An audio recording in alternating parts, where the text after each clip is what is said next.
আমার তো ক্ষমতা হারানোর কিছু নাই ভাই, আমি তো ইতিমধ্যে শহীদ। ফ্যাসিবাদ ফিরে আসলে আমার ফাঁসি হবে, সুতরাং আমি এরকম রেডিক্যাল ডিসিশন তো নিতে পারবো।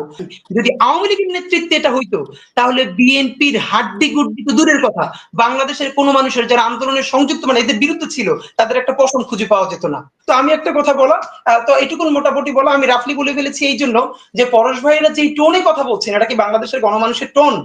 আওয়ামী লীগের অফিস পুরে বাংলাদেশে, আমি বারবার বলছি আবার বলি, 15 দিনে, গত 21 শতাব্দীতে একমাত্র ফিলিস্তিন ছাড়া, ইসরায়েল যেটা ফিলিস্তিনি করে, 15 দিনে প্রায় 2000 মানুষকে শহীদ করে ফেলা, লাশ মানতে, যেই মারা গেছে আধা ঘন্টা হয় না, সেই পুলিশের গাড়িতে লাশ জীবন্ত মানে পুড়িয়ে ফেলা লাশগুলোকে, ভিডিওতে ভাইরাল হয়েছে। এই ঘটনার পরেও, এবং এরকমটা হয়েছে আপনি গত 21 শতাব্দীতে, যে প্রকাশ্য ক্যামেরার সামনে একমাত্র ইসরায়েল যেটা ফিলিস্তিনি করেছে, আপনি দ্বিতীয় বিশ্বযুদ্ধের পর আপনি এরকম একটা দেশ পাবেন না যে এরকম লাশ পুড়িয়ে ফেলছে, এরপরে গণকবর দিচ্ছে। সেই দলের অন্তত বাংলাদেশে 5 তারিখ থেকে 8 তারিখের মধ্যে কম করে 10,000 মানুষ যদি বাংলাদেশের জনমানুষের আক্রমণের শিকার হয়ে মরে যেত লাঠি পেটায়, তাহলেও তার জাস্টিফিকেশন হতো না, মানে কেউ কিছু বলতো না। আপনি ভাবেন বাংলাদেশের মানুষ কতটা সহনশীল, হেলিকপ্টার থেকে গুলি করে মেরেছে, এমন কোন প্যাটার্ন নাই যে প্যাটার্নে মারে নাই, লাশ গুম করেছে। এরপরেও আওয়ামী লীগের 5 জনও কি মারা গেছে 5 তারিখ থেকে 8 তারিখ? আপনি বলতে পারবেন?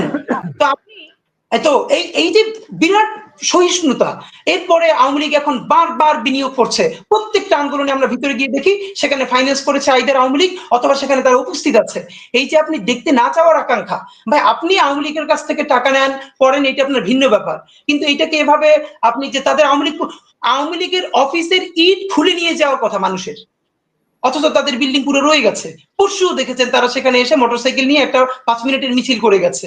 এটা তো বাংলাদেশের মানুষের, মানে কি বলবো, এটা তো আপনি চিন্তা করতে পারবেন না। এটা যদি আজকে আমি আপনাকে বলি, আওয়ামী লীগ যদি আজকে এই আন্দোলনটা করতো, সেখানে যদি বিএনপি বা অন্য দল ক্ষমতা ছেড়ে পালাইতো, যেটা সরোয়ার ভাই বলছিলেন লক্ষণ সেনের কথা, যে গত 1000 বছরের বাংলার ইতিহাসে 2জন মানুষ পালিয়েছে এভাবে, এক হলো লক্ষণ সেন আর তার বোন হলো হাসিনা সেন। মানে ক্ষমতা ছাড়া না, পদত্যাগ করো না, যে পালিয়ে গেছে। আমি আপনাকে লিখে রাখি, যদি আওয়ামী লীগের নেতৃত্বে এটা হইতো, তাহলে বিএনপির হাড্ডি গুড্ডি তো দূরের কথা, বাংলাদেশের কোনো মানুষের যারা আন্দোলনের সংযুক্ত মানে এদের বিরুদ্ধে ছিল, তাদের একটা পশম খুঁজে পাওয়া যেত না। আর আজকে আমরা তাদেরকে লেজিটিমেসি দিচ্ছি এই কথাগুলোকে সফট করা, যে উনি কি দিল্লি থেকে আসবেন, তাহলে উনি নমিনেশন পেপার সাবমিট করার প্রশ্ন আসে কোথেকে? অদ্ভুত ব্যাপার। কমপক্ষে 1700 মামলা হওয়ার কথা, 1700 শহীদের পরিবার থেকে, এতে 1700 বার ফাঁসি হওয়ার কথা। আওয়ামী লীগের বিনা ভোটের এমপি, বিনা ভোটের মন্ত্রী থেকে সবার প্রত্যেকে শুরু করা। আপনি রিকনসিলিয়েশনের কথা বলবেন, রাইট? পৃথিবীর এমন কোন দেশ আছে গণহত্যা চালানোর পর বিচারের আগে রিকনসিলিয়েশন হয়? এখন পর্যন্ত বিচার শুরু হয়েছে? আপনি বিচারের কথা বলছেন, এ নিয়ে আপনার কোনো চিন্তা ভাবনা নাই?